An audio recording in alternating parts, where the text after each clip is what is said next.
En octobre 1949, le pétrole jaillit pour la première fois à Lac.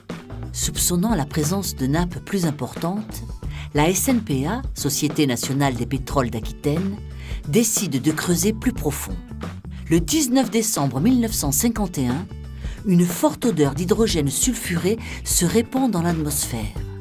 Le plus important gisement de gaz naturel de France vient d'être découvert.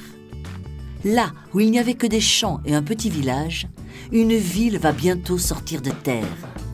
C'est le début de l'histoire pour le bassin de Lac et pour Mourinx. C'est à partir de là que tout a commencé. Alors voilà, c'est à une cinquantaine de mètres derrière les wagons-citernes et au pied du bassin que vous voyez derrière les wagons-citernes que se situait le puits Lac 3, où a été découvert donc le gisement de gaz de Lac, le 19 décembre 1951. Les industries sont venues petit à petit, les unités se sont montées les unes après les autres. Alors bien entendu, ça a été un bouleversement au plan économique. En 1956, la décision est prise de construire le complexe industriel de Lac. Entre 1957 et 1961, 4 unités de production de gaz et 4 pôles industriels sont mis en service. Énergie, chimie, aluminium, plastique, de nombreuses entreprises viennent s'implanter. Eiffel Industries est l'une d'elles.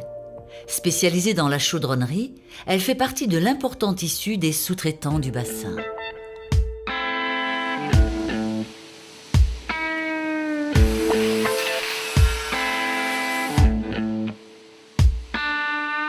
La base, c'est le gisement de Total, l'extraction de gaz.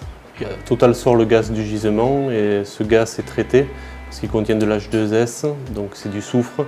De ce gaz, on en fait du gaz naturel que vous avez dans vos chaudières qui arrive chez vous, et de l'autre côté du soufre, et ce soufre il sert en chimie pour Arkema pour fabriquer de nombreux produits. Et le gaz naturel qui est lui purifié sert aux autres entreprises pour alimenter des chaudières.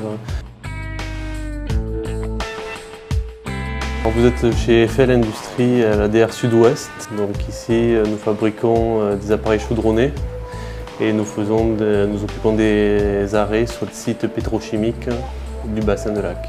Eiffel Industries fabrique à l'atelier aussi bien des appareils pour le complexe de Lac que pour l'export, pour des grands groupes qui font du gisement de pétrole.